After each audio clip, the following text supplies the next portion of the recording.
अस्सलाम वालेकुम। वहीद हुसैन एक्सक्लूसिव में आपको खुशामदीद कहते हैं। मेरे साथ मौजूद है जनाब असदुल्ला खान साहब, सीनियर सहाफ़ी हैं आप, एंकर पर्सन हैं, प्राइम टाइम शो करते हैं 92 पे। बहुत शुक्रिया असद भाई, आपने टाइम दिया। सबसे पहले तो ये बताएँ कि जो पीटीआई करने जा रही है 27 सितंबर को, क्या वहाँ तक ये पहुँच पाएँगे या उससे पहले ही कोई फेडरल गवर्नमेंट के साथ कोई मामलात तय हो जाएँगे? क्योंकि मोहसिन साहब लगे हुए हैं, मोहसिन नकवी साहब वज़ीर दाखिला जो हैं, आज भी देखा गया है कि उनकी मुलाकात हुई है बैरिस्टर गौहर से, और कहा तो ये जा रहा है कि उनकी वालिदा की फातह ख़्वानी के लिए वो गए हैं, बट यू नो कि इस तरह की जब मुलाकातें होती हैं तो उसमें क्या बातचीत होती है, तो क्या ये वाक़ई में कुछ सीरियस थ्रेट है गवर्नमेंट के लिए? बहुत शुक्रिया वही साहब। देखिए, पहली बात तो ये है कि ये लॉन्ग मार्च जो है ये मेरे नज़दीक, या जो मैंने मुख्तलिफ रहनुमाओं से बात की है, ख़ास तौर पर सोहेल आफरीदी साहब से, तो उनसे मुलाकात करने के बाद और ओवरऑल जो चीज़ें मेरे इल्म में आती हैं उसके नतीजे में मैं ये समझता हूँ कि ये लॉन्ग मार्च सिर्फ एक ही सूरत में रुक सकता है, और वो सूरत ये हो सकती है कि इमरान खान ख़ुद मना करें कि ये लॉन्ग मार्च नहीं करना, और इमरान खान साहब ये पैगाम कम अज़ कम बहनों के ज़रिए सोहेल आफरीदी साहब तक पहुँचाएँ और कहें कि ये लॉन्ग मार्च नहीं करना। यानी सोहेल आफरीदी कभी भी इसको अपने तौर पर कैंसिल नहीं करेंगे या अपनी ज़िम्मेदारी लेकर कैंसिल नहीं करेंगे। वो इसकी ज़िम्मेदारी इमरान खान के ऊपर या इमरान खान की बहनों के ऊपर डालना चाहेंगे, और वो कहेंगे कि हमें इमरान खान का पैगाम उनकी बहनों के ज़रिए मिला है कि लॉन्ग मार्च ना करें, इसलिए हम इस लॉन्ग मार्च को इमरान खान के हुक्म पर मौखर कर रहे हैं। लेकिन ये उसी सूरत में मुमकिन हो पाएगा अगर इमरान खान की उनकी बहनों से मुलाकात हो जाती है, अलीमा खान साहिबा या उनकी दूसरी बहनों में से कोई इमरान खान से जाकर मुलाकात करें, तो फिर एक जवाब भी तहरीक इंसाफ के पास आ जाएगा कि देखें, हमारे इस लॉन्ग मार्च के नतीजे में इमरान खान की उनकी फैमिली से वो मुलाकात हो गई जो पिछले 8 महीने से नहीं हो पा रही थी। तो हमारे लॉन्ग मार्च को देखें, कामयाबी मिल गई कि बहनों से, फैमिली से मुलाकात हो गई, और अब हमारे ये फ़लाँ फ़लाँ मुतालबे हैं। अब अगर ना मानेंगे तो फिर हम दोबारा तारीख देंगे और फिर से लॉन्ग मार्च के लिए आएंगे। तो ये सिर्फ उस सूरत में मुमकिन है। मेरे ख्याल में ये किसी मोहसिन नकवी साहब की बैरिस्टर गौहर को दिलाई गई किसी भी यकीन दहानी की सूरत में मुमकिन नहीं है। अब ये उस वक्त मुमकिन होता जब ये तारीख ना आती। तारीख आने से पहले अगर मोहसिन नकवी साहब को एश्योरेंस दे देते। मेरे इल्म में यह है कि मोहसिन नकवी की मुलाकात हुई थी उस वक्त भी जब ये तारीख देने जा रहे थे। तो पीटीआई की लीडरशिप जब ने फैसला कर लिया कि हम तारीख देने जा रहे हैं, तो मोहसिन नकवी साहब ने रब्ता किया और पीटीआई की लीडरशिप से, और उनसे रब्ता करके कहा कि आप ये लॉन्ग मार्च ना करें, उसके नतीजे में हम कोई रास्ता निकालते हैं। तो ये शर्त रखी गई थी, मोहसिन नकवी से कहा गया था पीटीआई की लीडरशिप की जानिब से, जिसमें सोहेल आफरीदी साहब ज़ाहिर है शामिल थे, कि अगर आप चाहते हैं कि हम लॉन्ग मार्च की तारीख 5 अगस्त के जलसे में ना दें, तो उसकी ये सूरत है कि आप हम कि इमरान खान की बहनों से मुलाकात करा दें, हम तारीख नहीं देंगे, मौखर कर देंगे। लेकिन इस बात का मोहसिन नकवी साहब ने कोई मुस्बत जवाब नहीं दिया था, और कोई सॉलिड जवाब देने के बजाय बस ये कह दिया कि अगर आप तारीख ना दें तो फिर हम देखते हैं। तो ये देखते हैं वाली वो ट्रक की बत्ती है जिसे पीटीआई थक चुकी है, और यही वजह है कि लॉन्ग मार्च का ऐलान किया गया है। और मेरा ये ख्याल है कि अभी तक पाकिस्तान तहरीक इंसाफ की जो लीडरशिप है वो इस मामले में बहुत संजीदा है। अच्छा, असद भाई मुझे ये बताएं कि ये किस हद तक आप समझते हैं कि ये लॉन्ग मार्च जो है, अगर मिसाल के तौर पे हुकूमत जो है, जिस तरह से आपने खुद कहा कि लाल बत्ती के पीछे लगाया हुआ है इनको, पीटीआई को, तो फिर किस हद तक ये आप समझते हैं कि इस हुकूमत के लिए प्रॉब्लम हो सकती है? क्योंकि लास्ट टाइम जो हमने देखा था कि ज़ाहिर है वो डी चौक तो नहीं पहुँचे, लेकिन उससे पहले ही ये जो एरिया था between D chalk and Centaurus जो है, उस दौरान हमने देखा है कि ये सारा मामला हुआ था। तो आप क्या समझते हैं कि ये वाक़ई में कोई ख़तरा हो सकता है नून लीग की गवर्नमेंट के लिए? देखें, जब बहुत बड़ी तादाद में लोग निकल आते हैं ना, ये तो डिपेंड करता है भाई साहब कि कितने लोग निकलते हैं। 15,000 लोग निकलते हैं, 50,000 लोग निकलते हैं, या 1 लाख लोग निकल आते हैं। तो अगर तो पीटीआई 1 लाख से ज़्यादा लोग निकालने में कामयाब हो जाती है, तो फिर इसका रिज़ल्ट वो नहीं हो सकता जो पिछली मरतबा हुआ था। फिर हुकूमत के लिए इतना आसान नहीं होगा उनको उस फार्मूले के तहत हैंडल करना जिस फार्मूले के तहत पिछली मरतबा हैंडल किया गया था। मुझे ये लगता है कि ये सारा पीटीआई पर डू डिपेंड यू करेगा कि थिंक वो ये निकलता है। फार्मूला जो है use of force, do you think कि अब हुकूमत के लिए किसी भी सूरत में जो है वो उनकी फेवर में जाएगा? अगर वो लेट अस से कि ये 26 नंबर चुंगी क्रॉस करके इस्लामाबाद में दाखिल हो जाते हैं, और ये फिर इनका ये प्लान होता है कि जी हम इसको बाय फोर्स जिस तरह से इस हुकूमत का एक रहा है, उनकी एक स्ट्रैटेजी रही है, प्लान रहा है, मनसूबाबंदी रही है कि ताकत के ज़रिए जो है हमने अपोज़िशन की आवाज़ को बंद करना है। खामोश ही नहीं करना बल्कि बंद करना है। तो डू यू थिंक कि ये स्ट्रैटेजी इस दफ़ा जो है वो इनके हक में जाएगी या इनके खिलाफ भी जा सकती है? देखें, मेरा ख्याल है कि PTI has nothing to lose now. अब देखें ना, पीटीआई के पास तो इस वक्त कुछ भी नहीं है। ना उनके पास सियासी स्पेस मौजूद है, ना उनके पास इमरान खान से मुलाकात करने का उनको को मौका मिल रहा है, ना फैमिली की मुलाकात, ना डॉक्टर्स की मुलाकात। तो पीटीआई अगर अपने ऑल आउट जाती है पूरे एहतजाज करने के लिए, तो वो क्या लूज़ करेंगे? ज़्यादा से ज़्यादा उनका लॉन्ग मार्च नाकाम हो जाएगा ना। एक एफर्ट करेंगे, लॉन्ग मार्च नाकाम हो जाएगा। लेकिन अगर लॉन्ग मार्च नाकाम होता है विद सम कॉन्सिक्वेंसेस, जो 26 नवंबर को पिछली मरतबा हुए थे, तो उसमें आप देखिए कि हुकूमत, आपने सही कहा कि हुकूमत भी इस वक्त उस तरह की पोजीशन में नहीं है कि बहुत आसानी के साथ ये कर पाएगी। उस वक्त कर लिया, चलें, हो गया। लेकिन अब हालात मुल्क के मुख्तलिफ हैं। एक तो हुकूमत की अपनी पोजीशन उतनी स्ट्रांग नहीं रही जितनी उस वक्त थी। अभी हमने देखा कि हुकूमत से बहुत सारे मुतालबात हैं, गुड गवर्नेंस के मुतालबात हैं। गवर्नमेंट गुड गवर्नेंस नहीं दे पा रही, इकोनॉमी को ठीक करने के पार्टी का जो मुतालबात मौकफ हैं। है, जो इस वक्त बिलावल ने उल्टी गिनती, जो एक बिल्कुल एक फोर्सफुल किस्म की language during election campaign in Kashmir जो यूज की है, तो उसके बाद तो डेफिनेटली इनकी इनकी जो कुर्सियां हैं वो तो हिल रही होंगी डेफिनेटली। हाँ, और देखिए ना, फिर पीपल्स पार्टी ने जब ये कहा कि उल्टी गिनती, और फिर गवर्नेंस पर सवाल उठे, और फिर कहा गया सिस्टम कोलैप्स कर गया है। अगरचे उसको डैमेज कंट्रोल करने की मोहसिन नकवी साहब ने कोशिश की, लेकिन बहरहाल अभी बहुत सारे लोग ये बिलीव करते हैं कि मोहसिन नकवी साहब की वो बात दुरुस्त थी कि सिस्टम कोलैप्स कर गया है। वो अलग बात है, वो कहते हैं सिस्टम तो कोलैप्स कर गया, मैं इस बात पर कायम हूँ, लेकिन शहबाज शरीफ हुकूमत पूरी करेंगे। मगर कैसे? जब सिस्टम ही कोलैप्स कर गया तो हुकूमत के मदद वो पूरी कैसे करेंगे? फिर पीपल्स पार्टी ने, देखे ना, कश्मीर के इलेक्शन में एक बात को बार बार बार बार बार बार दोहरा के लोगों के जहनों में यह बात बिठा दी है कि ये तो फॉर्म 47 वाले हैं। तो मुख्तलिफ वजूहात के बिना पर हुकूमत के पास अखलाकी जो यानी अखलाकी जो पावर होती है, उसमें बहुत कमी वाक़ हो गई है। वो फॉर्म 47 यानी ये रजिस्टर करने में पीपल्स पार्टी कामयाब रही है कि ये तो फॉर्म 47 की पैदावार है। जब पीटीआई कहती थी तो कोई मानता नहीं था, पता सबको था, लेकिन पीपल्स पार्टी कह रही है तो ना मानने की गुंजाइश नहीं है। तो इन तमाम बैगेज, बोझ के साथ और इस बैगेज के साथ क्या ये आसान होगा उसी तरह से गोली चलाना डी चौक पे, जिस तरह से पिछली मरतबा हुआ था? अव्वल तो ये प्लान यूँ नहीं है कि डी चौक आ रहे हैं पाकिस्तान तहरीक इंसाफ के लोग, वो एक डिफरेंट प्लान के साथ आ रहे हैं। वो प्लान क्या है? अपने कार्ड्स को उन्होंने सीने से लगाया हुआ है। या तो वो, मैंने पिछले दिनों सुहेल हाफिज़ी साहब से पूछा, मैंने कहा कि हमें चलें, आप प्लान तो मैं कहूँगा भी तो आप नहीं बताएंगे, लेकिन इतना बता दें कि प्लान बन चुका है या अभी बनना है। तो उन्होंने कैटेगोरिकली मुझे फ़ौरन जवाब दिया कि नहीं, प्लान तो बन चुका है कि क्या करना है, कहाँ आना है, कैसे करना है। और उन्होंने कहा कि ये उस तरह नहीं होगा जिस तरह पिछली मरतबा हुआ था। अब वो एक डिफरेंट प्लान के साथ आना चाहते हैं, और ये प्लान किस हद तक कामयाब रहता है, मेरा ख्याल है कि गवर्नमेंट के लिए भी इतना आसान नहीं है कि अब जिस तरह से पिछली मरतबा हुआ था वो करे। तो इसलिए कम अज़ कम नतीजा भी अगर पीटीआई इसमें निकालती है तो वो ये है कि इस गवर्नमेंट को मज़ीद कमज़ोर करेगी। लेकिन मैं आपको बताऊं, मुझे जो गट फीलिंग है वो मेरी ये लगता है मुझे कि उससे पहले, अभी 27 सितंबर में काफ़ी टाइम है, मुझे पर लगता है कि उससे पहले कोई ना कोई ऐसी डेवलपमेंट होगी जिसके नतीजे में शायद ये लॉन्ग मार्च ना ही करना पड़े। लेकिन डेवलपमेंट होगी तो ये लॉन्ग मार्च मुलतवी होगा। अच्छा, मुझे एक बात जो है वो ज़ाहिर है कि इस गवर्नमेंट को इमरान खान की सूरत में उनको मालूम है कि उसकी एक स्ट्रेंथ है, उसकी बातों के अंदर भी एक वज़न है। वो क्या बात करते हैं, वो किस तरह से करते हैं, वो एक अलहदा बहस है।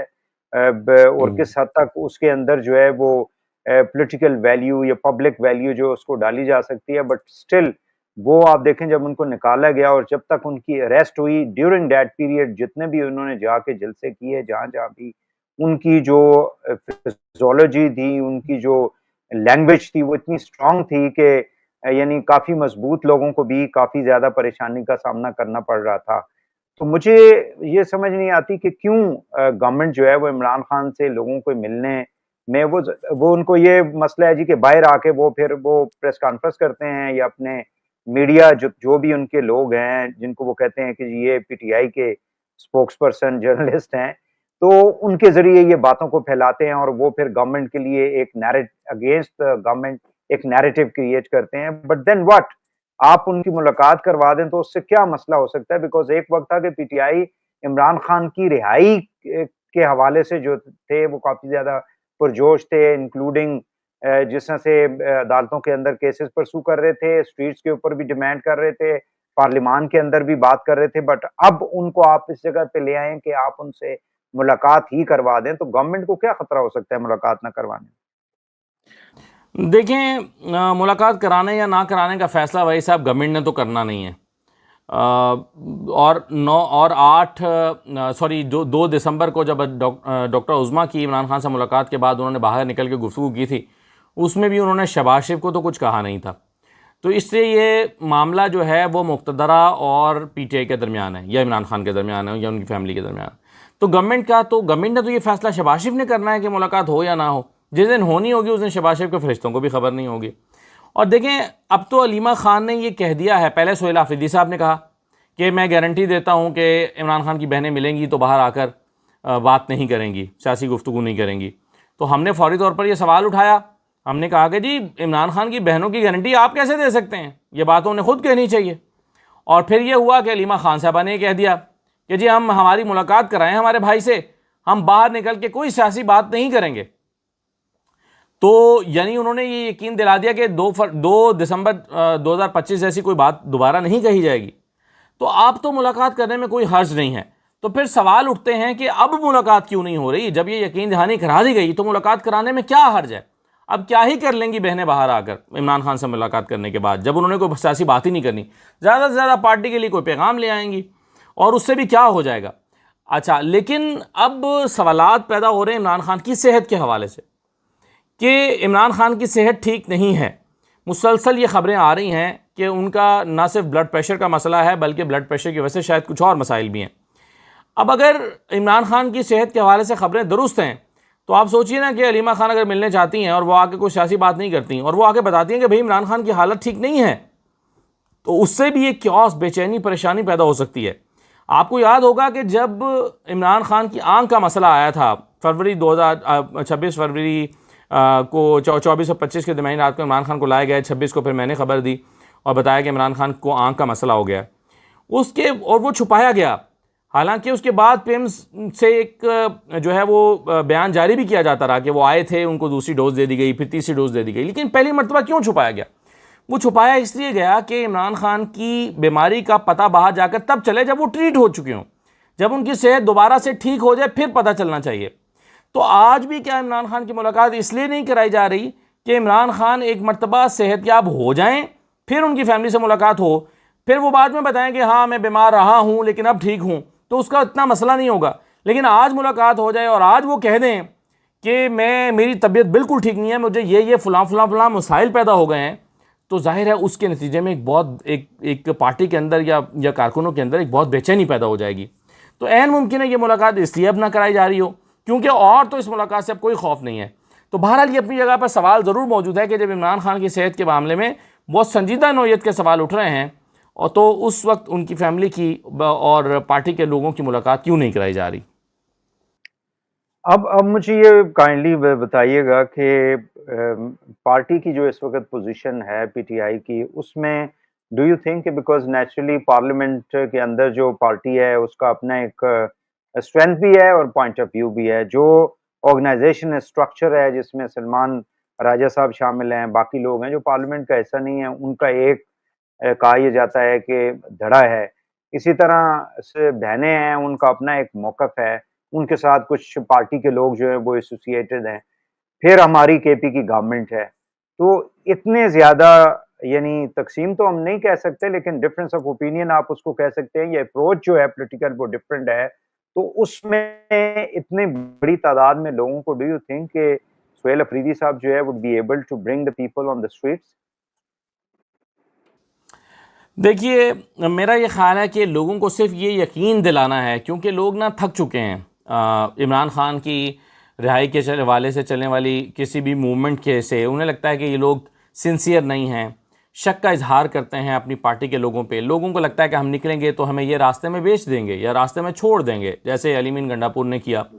लोगों को ये शिकवा हुआ, हम गए, हमने रास्ते खुलवाए, हमने अपनी जानों पर जुल्म बर्दाश्त किया, लेकिन हमें हमारी इस मूवमेंट को नतीजा खैज होने से पहले ही हमें छोड़कर भाग गए लोग। अब वो शेर आया के नारों से थक चुके हैं। अब लोगों को लगता है कि यानी लोगों को अब ये यकीन नहीं आता, कोई कहता है कि मैं निकलूंगा इमरान खान के लिए, तो लोग मानने को तैयार नहीं है कि नहीं तुम झूठ बोल रहे हो, तुम फ्रॉड कर रहे हो। जिस दिन लोगों को ये यकीन हो गया कि हाँ इस मरतबा ये ठीक कह रहे हैं और वाकई निकलना चाहते हैं, तो मेरा ख्याल है कि 1 लाख लोगों को निकालना पाकिस्तान तहरीक इंसाफ के लिए कोई मसला नहीं है। ये 20-25 हज़ार लोग तो उनको इस्लामाबाद और पिंडी से ही मिल जाएंगे। पाकिस्तान भर से यहाँ पर बहुत बड़ी तादाद में यूथ जो है, स्टूडेंट्स, वो यहाँ पढ़ने के लिए आती है। वो ऑलरेडी यहाँ हॉस्टल्स में मौजूद होते हैं। यहाँ पर हॉस्टल्स इसके रावलपिंडी के, इस्लामाबाद के हॉस्टल्स भरे होते हैं और सारी यूथ जो है, पीटीआई इस मरतबा कोशिश बेड्रेस ही यूथ को कर रही है, बुलाई यूथ को रही है कि यूथ आए। वो नहीं कह रहे कि फैमिलीज़ निकलें और बच्चे निकलें और बुज़ुर्ग निकलें, वो कहते हैं यूथ, हमारा टारगेट ही यूथ है कि यूथ निकले। तो अब एक अच्छी तादाद तो उनको यहाँ से पिंडी से मिल जाएगी, लेकिन यकीन दिलाना पड़ेगा सोहेल आफरीदी साहब को कि भाई मैं निकलने के लिए तैयार हूँ। इन खबरों का खात्मा करवाना होगा कि पता नहीं, जैसे आपने भी आज आगाज़ किया कि होगा कि नहीं होगा। लोग सवाल करते हैं ये लॉन्ग मार्च होना भी है या नहीं होना।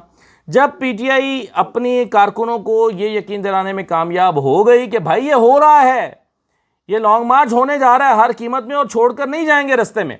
मेरी जब सोहेल आफरीदी जब चीफ मिनिस्टर बने थे, जब मेरी पहली मुलाकात थी उनसे, पहली मुलाकात चीफ मिनिस्टर बनने के बाद, मैंने उनसे सवाल किया था उस वक्त। मैंने कहा क्या गलती की थी अली अमीन गंडापुर ने, अगर आप होते तो क्या करते? तो उन्होंने कहा कि अगर मैं होता तो मैं ये करता कि मैं उठ कर ना जाता।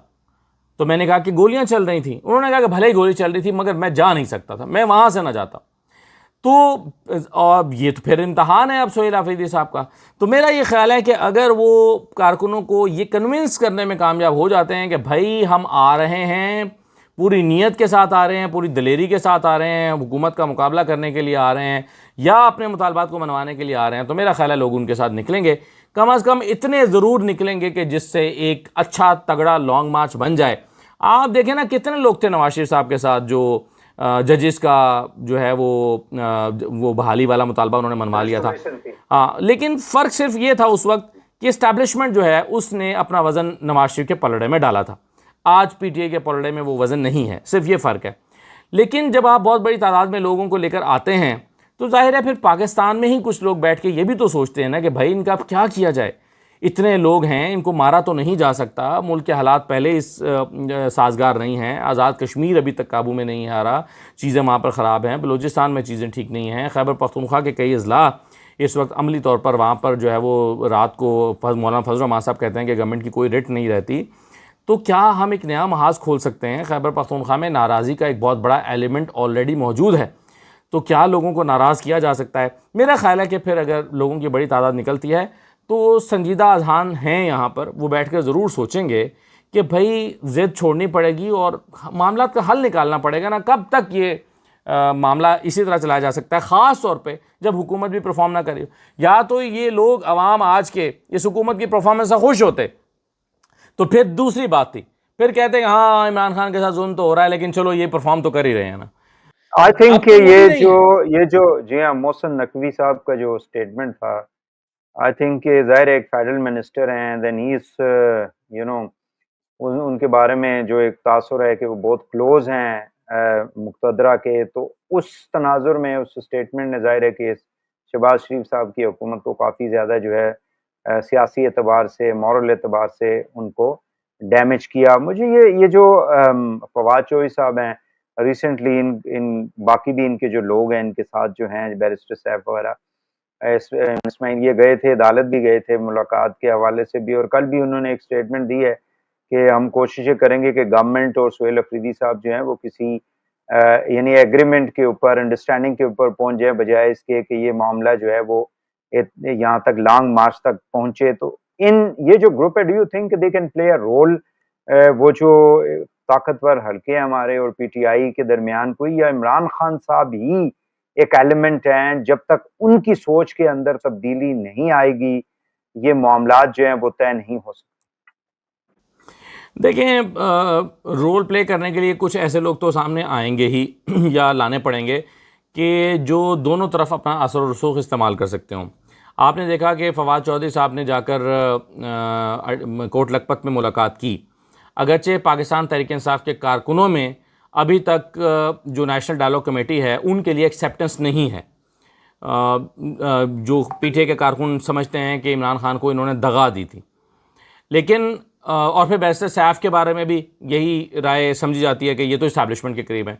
तो हर वो शख्स जो इस्टेब्लिशमेंट के करीब है, पीटीआई के कारकुन, उनके लिए कोई ज़्यादा अच्छी राय नहीं रखते और अपना दिल वसी कुशादा नहीं रखते उनके लिए।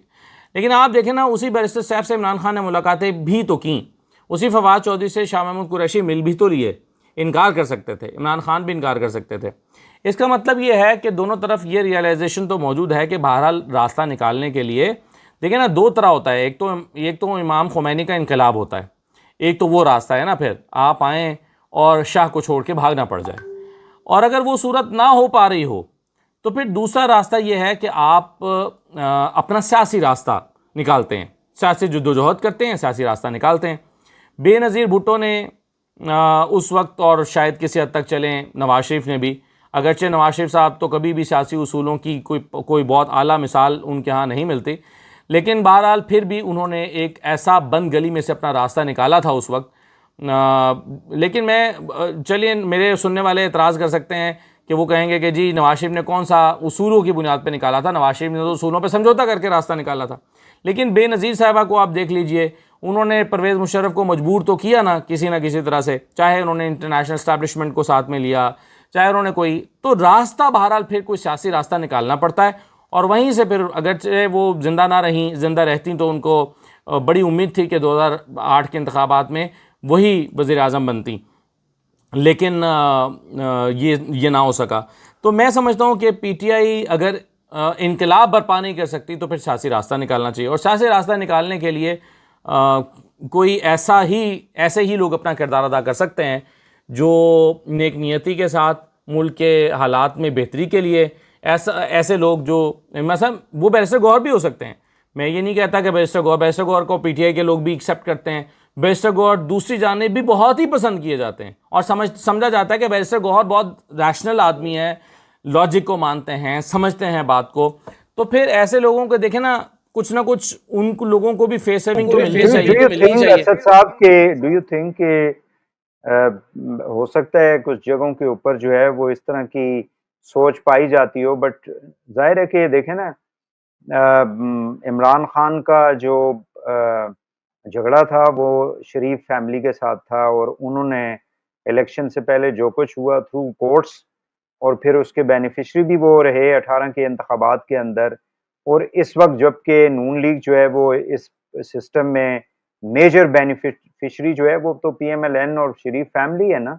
और डेफिनेटली जिस तरह से उनके साथ जो कुछ इमरान खान की गवर्नमेंट में हुआ जिन लोगों के साथ, यानी राना सनाउल्लाह जो है वो, जाहिर है कि वो कहते 15 किलो हेरोइन जो है वो गाड़ी में लेके घूम रहे थे और पकड़े गए मोटरवे के ऊपर। तो इस तरह की, मतलब there are so many other examples.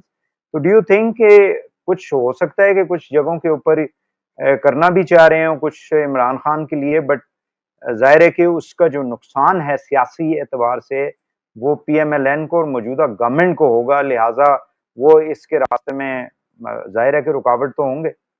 जी भाई साहब, देखें ना, जिस दिन इस्टेब्लिशमेंट की और पीटीआई की, इमरान खान की सुलह हो गई, उस दिन आपको नून लीग कहीं नज़र ही नहीं आएगी।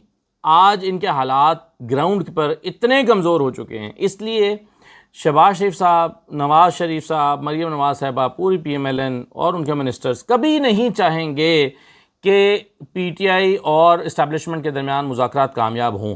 क्योंकि इन मुज़ाकरात की नाकामी से ही नून लीग का मुस्तकबिल जुड़ा हुआ है।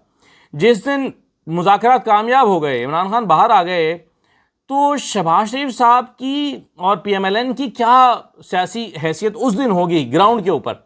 क्योंकि देखें, एक मरतबा तो लोगों ने अपना गुस्सा बैलेट पेपर पर दोबारा निकालना ही निकालना है। हर मरतबा तो आप नहीं कर सकते ना कि फॉर्म 47 से हुकूमतें बनाएं, हर मरतबा तो ये नहीं हो सकता। तो एक मरतबा तो लोगों ने अपनी राय का इजहार करना ही करना है, और PMLN के ऊपर हर गुजरते दिन के साथ जो गुस्सा जमा हो रहा है वो एक मरतबा बैलेट पेपर पर निकलना है। और हमारी दुआ है कि वो बैलेट पेपर पे ही निकले, और ये इस मुल्क की खुशकिस्मती होगी कि अगर सिर्फ बैलेट पेपर पे ही लोगों का गुस्सा निकले।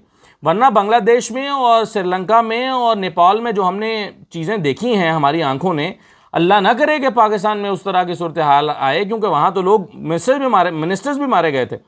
तो ऐसा ना हो यहाँ पे। तो गनीमत जानिए कि अगर लोगों का गुस्सा सिर्फ बैलेट पेपर के ऊपर निकले, और इस बैलेट पेपर के ऊपर लोगों के गुस्सा निकलने से अगर उनका कैथारसिस होता है तो हो जाने दीजिए, ये सबके फायदे में है। इससे इतना बड़ा फायदा होगा कि लोगों का कैथारसिस हो जाएगा, लोग नॉर्मल हो जाएंगे। आप देखिए आमतौर पर पाकिस्तान में जब इलेक्शन में धांधली होती है, लोग 2-4-6 महीने में भूल जाते हैं, आगे चलने लगते हैं। लेकिन 8 फरवरी 2024 के इंतखाबात को लोग आज तक नहीं भूले। आप गली मोहल्लों में चले जाएं, लोग जो भूले हुए थे उनको बिलावल साहब ने जो है पिछले 20 दिनों में दोबारा हर दिन जो है वो याद दिला दिया याद कराया। हाँ, तो इस सारी सिचुएशन में आसिफ अली जरदारी साहब को आप कहाँ देख रहे हैं? जाहिर है कि उनका तो 5 साल का एक मैंडेट है, और ये यानी लकीएस्ट मैन है पाकिस्तान की पॉलिटिकल हिस्ट्री में कि दूसरी मर्तबा अपना, यानी इलेक्टेड में कर रहा हूँ मैं, मिलिट्री लीडर्स की या डिक्टेटर्स की बात नहीं करता जो कि खुद ही बैठे रहे प्रेसिडेंसी के ऊपर। तो अब जाहिर है वो तो अपना टेन्योर पूरा जरूर करेंगे, बट डू यू थिंक कि उनकी पार्टी की पोजीशन जो है वो फिर इस सारी सूरत हाल में कहाँ होगी?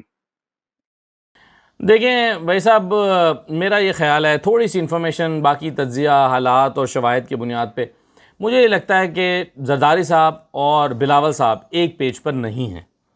और ज़ाहिर है जरदारी साहब जो हैं वो, अगरचे वो एक टफ़ निगोशिएटर हैं, जरदारी साहब को ये फ़न आता है कि वहाँ पर जाकर डील करते हैं जहाँ पर वो अपना बहुत सारा सियासी फ़ायदा गेन कर चुके हों।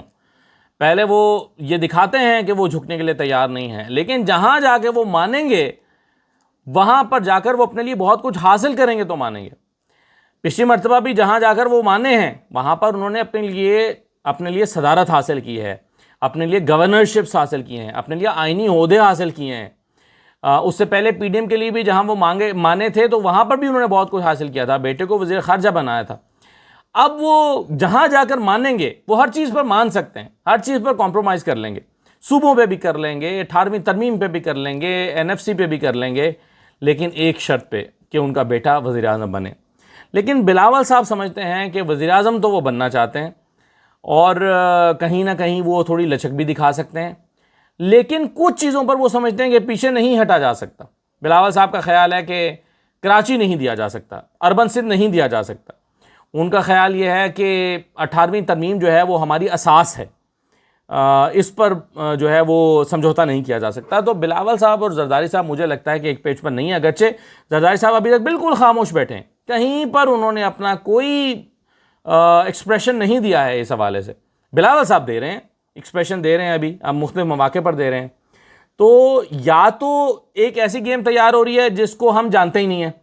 मिसाल के तौर पर या तो बिलावल साहब किसी नए रोल में आने वाले हैं, लीडर ऑफ द ऑपोजिशन, एक स्ट्रक्चर तब्दील होने वाला है मौजूदा पार्लियामेंट का, उसमें उनका कोई रोल आने वाला है, या तो फिर वो जो कुछ कर रहे हैं वो एक स्क्रिप्ट के तहत ही कर रहे हैं, या फिर उनके अंदर का थोड़ा सा बागी जो उनकी माँ की तरफ से जरासीम आए होंगे, या फिर वो उनको तंग कर रहे हैं और वो समझते हैं कि नहीं, जमहूरी तो बहरहाल हमें होना ही चाहिए।